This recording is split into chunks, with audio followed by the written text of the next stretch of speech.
लंका दहन। राक्षसों की भीड़ भयभीत होकर भाग गई। हनुमान जी के समस्त मनोरथ पूर्ण हो गए थे।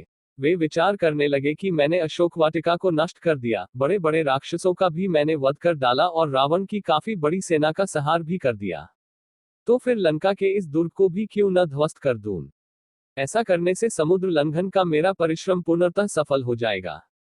मेरी पूंछ में जो ये अग्निदेव देदीप्यमान हो रहे हैं, इन्हें इन श्रेष्ठ गृहों की आहूत देकर तृप्त करना ही न्यायसंगत जान पड़ता है। ऐसा सोचकर वे जलती हुई पूंछ के साथ लंका की ऊंची ऊंची अट्टालिकाओं पर चढ़ गए और विचरण करने लगे। घूमते घूमते वायु के समान बलवान और महान वेगशाली हनुमान उछलकर प्रहस्त के महल पर जा पहुंचे और उसमें आग लगाकर महापार्श्व के घर पर कूद गए तथा उसमें भी कालाग्नि की ज्वाला को फैला दिया। तत्पश्चात महातेजस्वी महाकपी ने क्रमशः वज्रधनुष, शुक, सारण, मेघनाद, जम्बूवाली, सुमाली, शोणिताक्ष, कुंभकर्ण, नरांतक, यज्ञ शत्रु, ब्रह्मशत्रु आदि प्रमुख राक्षसों के भवनों को अग्नि की भेंट चढ़ा दिया। इनसे निवृत्त होकर वे स्वयं रावण के प्रासाद पर कूद पड़े। उसके प्रमुख भवन को जलाने के पश्चात वे बड़े उच्च स्वर से गर्जना करने लगे। उसी समय प्रलयंकर आंधी चल पड़ी, जिसने आग की लपटों को दूर दूर तक फैलाकर भवनों के अधजले भागों को भी जला डाला। लंका की इस भयंकर दुर्दशा से सारे नगर में हृदय विदारक हाहाकार मच गया। बड़ी बड़ी अट्टालिकाएं भारी विस्फोट करती हुई धराशायी होने लगी। स्वर्ण निर्मित लंकापुरी के जल जाने से उसका स्वर्ण पिघल पिघल कर सड़कों पर बहने लगा। सहस्त्रों राक्षस और उनकी पत्नियां हाहाकार करती हुई इधर उधर दौड़ने लगी। आकाशमंडल अग्नि के प्रकाश से जगमगा उठा।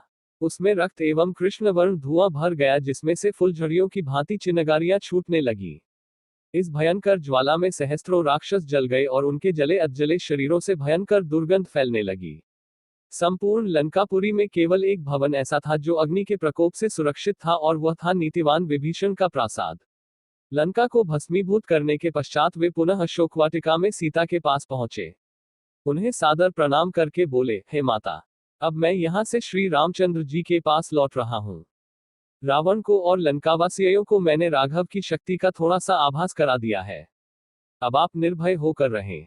अब शीघ्र ही रामचंद्र जी वानर सेना के साथ लंका पर आक्रमण करेंगे और रावण को मारकर आपको अपने साथ ले जाएंगे। अब मुझे आज्ञा दे ताकि मैं लौटकर आपका शुभ संदेश श्री रामचंद्र जी को सुनाऊं, जिससे वे आपको छुड़ाने की व्यवस्था करें। यह कहकर और सीता जी को धैर्य बंधाकर हनुमान अपने कटक की ओर चल पड़े।